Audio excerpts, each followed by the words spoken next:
Hello friends, welcome to hello tech Tamil. இன்றைக்கி நம்ம எதை பற்றி பார்க்க போகிறோம்னா iOS, அதாவது ஆப்பிளோடைய iOS பற்றி தான் நம்ம பார்க்க போகிறோம். இதுக்கு முன்னாடி ஓஎஸோடைய ஹிஸ்ட்ரியை பார்க்குறப்ப ஆப்பிளுக்கு முன்னாடி ஆண்ட்ராய்டு குறித்து நம்ம பார்த்துருந்துச்சு.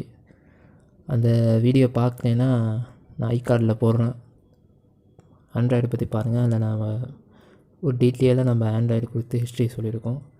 இப்போ அதே மாதிரி தான் ஆப்பிளை பற்றி நம்ம இந்த வீடியோவில் பார்க்க போகிறோம். அதாவது ஆப்பிள் iOS, அதாவது iOSன்னு சொல்லுவாங்க, ஆண்ட்ராய்டுங்கிற மாதிரி iOS சொல்லுவாங்க. iOS வந்து ஆப்பிளுடைய ஒரு ப்ராடக்ட் தான். அதாவது அது ஒரு OS, ஆப்ரேட்டிங் சிஸ்டம் அப்படின்னு சொல்லுவாங்க. இந்த iOS-ஐ ஆப்பிள் தான் வந்து டிசைன் பண்ணுது, அதை டெவலப் பண்ணுது. இந்த ஆப்பிளுடைய ஃபவுண்டர், அதாவது iOS-உடைய ஒரு இனிஷியேட்டர் அப்படின்னு பார்த்தோம்னா ஸ்டீவ் ஜாப்ஸ் தான். ஸ்டீவ் ஜாப்ஸை நம்ம நிறையா பேர் கேள்விப்பட்டிருக்கோம். அந்த ஆப்பிளுடைய கம்பெனியோடைய மிக முக்கியமான ஆள் தான் ஸ்டீவ் ஜாப்ஸ். அந்த ஸ்டீவ் ஜாப்ஸ் தான் இந்த ஆப்பிளுடைய டெவலப்பர், நிறையா அந்த ஒரு சீரியஸ் எல்லாத்துலேயுமே அவர் தான் அதுக்கு பின்னாடி இருக்கார்.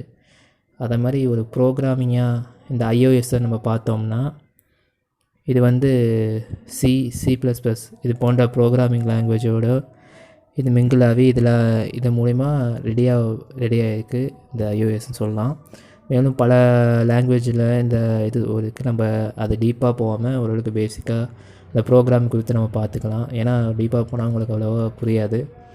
இந்த ஆப்பிள் iOS பொதுவாக அதோட ஹிஸ்ட்ரி அப்படின்னு பார்த்தோம்னா ரெண்டுத்தும் இருக்கிற ஒரே தான். ஏன்னா ஆப்பிளுடைய ப்ராடக்டில் தான் iOS ஆப்ரேட்டிங் சிஸ்டம் வந்து யூஸ் பண்ணப்படுது.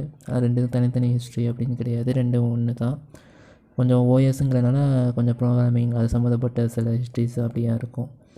பொதுவாக நம்ம ஆப்பிள் iOS அப்படின்னு பார்த்தோன்னா எல்லாமே ஒரே தான். அதில் வந்து ஆப்பிளோடைய ப்ராடக்ட்டும் சரி, ஆப்பிள் iOSம் சரி எப்போ முதல்ல லான்ச் ஆகுதுன்னா June 9, 2007 அப்போ தான் லான்ச் ஆகுது. கிட்டத்தட்ட 13 வருஷம் ஆச்சு இந்த வருஷத்தோட. அதே போல் ஆப்பிள் iOSல வந்து இப்போ தற்போது உள்ள வெர்ஷன் வந்து பார்த்திங்கன்னா 14.0.1. இது தான் இப்போ போன மாதம் செப்டம்பர் 24 லேட்டஸ்ட்டாக வெளியிட்ட வெர்ஷன். இந்த ஆப்பிள் iOSல வந்து 40 லாங்குவேஜ் வரைக்கும் அதில் சப்போர்ட் ஆகும். அந்த 40 லாங்குவேஜ் வரைக்கும் அதை ரெப்ரசன்ட் பண்ணணும் ஆப்பிள் iOS வந்து. அதே போல் இதில் இருக்க செக்யூரிட்டி ஃபியூச்சர்ஸ் அப்படின்னு பார்த்தோம்னா ஃபேஸ் ஐடி, அதுமாதிரி ஃபிங்கர் பிரிண்ட் பொதுவாக எல்லா ப்ராடக்ட்லையும் இருக்கிற மாதிரி இதுலேயும் இருக்கும். ஆனால் நம்ம அதிகமாக இதில் வந்து சேஃப்டி அப்படின்னு சொல்லிட்டு ஆப்பிள் iOS குறித்து நம்ம பார்க்குறது. அந்த சேஃப்டியை பொறுத்த வரைக்கும் ஆப்பிளை பொறுத்த வரைக்கும் கொஞ்சம் நல்லா தான் இருக்கும் மற்ற இது கம்பேர் பண்ணால். அதுக்குன்னு நம்ம ரொம்ப ஓவர் கான்ஃபிடென்ஸ் வச்சுருக்கக்கூடாது. ஏன்னா இப்போ பொதுவாகவே ஹேக்கர்ஸ் கொடுத்தும் சரி, அவங்க அந்த வீடியோவும் நம்ம ஹேக்கிங்னா என்ன அப்படிங்கிற மாதிரி பார்த்தோம். அந்த ஹேக்கிங் குறித்து நம்ம பார்த்தோன்னாவே ஹேக்கிங்கில் பொறுத்த வரைக்கும் டிஃபிகல்ட், ஈஸிங்கிற ஸ்டேஜ் தான் இருக்குது. மற்றபடி எதுவுமே ஹேக்கிங்கால் முடியாது அப்படிங்கிறது ஒன்று கிடையாது. அதனால் இப்போ உள்ள ரீசர்ச்சர்ஸ் அப்படி அவங்க சொல்லக்கூடிய விஷயம் என்னென்னா, ஆண்ட்ராய்டுக்கும் ஆப்பிளுக்குள்ள டிஃப்ரென்ஸு, அதோட வேரியேஷன், அந்த செக்யூரிட்டி வேரியேஷன் அப்படின்னு பார்த்தோம்னா ஆண்ட்ராய்டு கொடுத்து அவங்க வந்து சீக்கிரமாக ஹேக்கர்ஸால் அவங்க ஹேக்கிங் பண்ணக்கூடிய மெத்தடில் இருக்கும். இது கொஞ்சம் ஆப்பிள் வந்து இன்னும் கொஞ்சம் செக்யூரிட்டி ஃபீச்சர்ஸ் கொஞ்சம் இதாக இருக்கும். ஆனால் இதுவும் கொஞ்சம் டைம் ஆகும் தவிர, ஆனால் இதுவும் ஹேக்கிங் பண்ணால் அதுக்கும் உட்படும். இந்த மாதிரி iOS-ஐ கூட நம்மளால் ஹேக் பண்ண முடியும் அப்படிங்கிறது தான் ஒரு நிதர்சனமான உண்மை அப்படின்னு சொல்லலாம். அதாவது அவங்கள பொறுத்தவரைக்கும் டைம் எடுக்குன்னா நம்ம ரொம்ப 1 மணி நேரமாக 2 மணி நேரமாக அப்படின்னு நம்ம ரொம்ப கணிக்க தேவையில்ல. அதுவும் ஹேக்கிங் ஒரிஜினல் உள்ள வந்து அவங்கள சும்மா ஃப்ராக்ஷன் ஆஃப் செகண்ட்ஸ் தான். அதே அவங்களுக்கு இதுலேருந்து கம்பேர் பண்ணுறப்ப பெரிய டைம் ஆகும் அப்படிங்கிற மாதிரி சொல்லுவாங்க. மற்றபடி இது கூட பெரிய விஷயம் கிடையாது, ரெண்டுத்துக்கும் ஹேக்கிங் டைம் கூட. மற்றபடி செக்யூரிட்டி ஃபியூச்சர்ஸுங்கிறது இவ்வளோ தான். அப்புறம் வந்து ஆண்ட்ராய்டுக்கும் iOS-க்கும் ஒரு காம்படிஷன், அதில் எது பீட் பண்ணும், எதை பீட் பண்ணும் அப்படின்னு பார்த்தோம்னா ஆண்ட்ராய்டை பொறுத்த வரைக்கும் அதை நம்ம ஹேண்டில் பண்ணுறதுக்கு ரொம்ப ஈஸியாக இருக்கும், யூசர் ஃப்ரெண்ட்லியாக இருக்கும். அதில் நிறையா விஷயங்கள் உங்களுக்கு வந்து இதாக இருக்கும். iOS-ல் அப்படி இருக்காது. நிறைய விஷயம் வந்து நம்ம ரொம்ப சிரமப்படுற மாதிரி இருக்கும். அதே மாதிரி சரி, நம்ம இவ்வளோ ஃபியூச்சர்ஸ் இருக்குது, iOS-உடைய காஸ்ட் அப்படின்னு பார்த்தோம்னா அதுவும் கொஞ்சம் காஸ்ட்லியாக தான் இருக்கும்.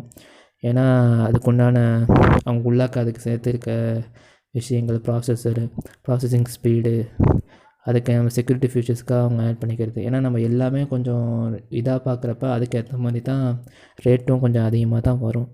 அப்படி iOS பார்க்குறப்ப இன்னொன்று ஒரு ஒரு இன்ட்ரெஸ்ட் ஃபேக்ட் என்னன்னா, ஜப்பானில் வந்து இந்த iOS ஆப்பிள் வந்து மற்ற கண்ட்ரியோட அங்கே கொஞ்சம் சீப்பாக கிடைக்குங்கிற மாதிரி அப்படின்னு ஒரு டீட்டெயில்ஸ் தெரிய வருது. ஆனால் அது எந்த அளவுக்கு இதுன்னு தெரில, அங்கே உள்ளவங்களுக்கு தான் அது ரொம்ப இதாக தெரியும். ஆனால் மற்ற கண்ட்ரிஸ் பண்ணுறப்ப அங்கே கொஞ்சம் கம்மியாக இருக்க மாதிரி தான் தெரியுது.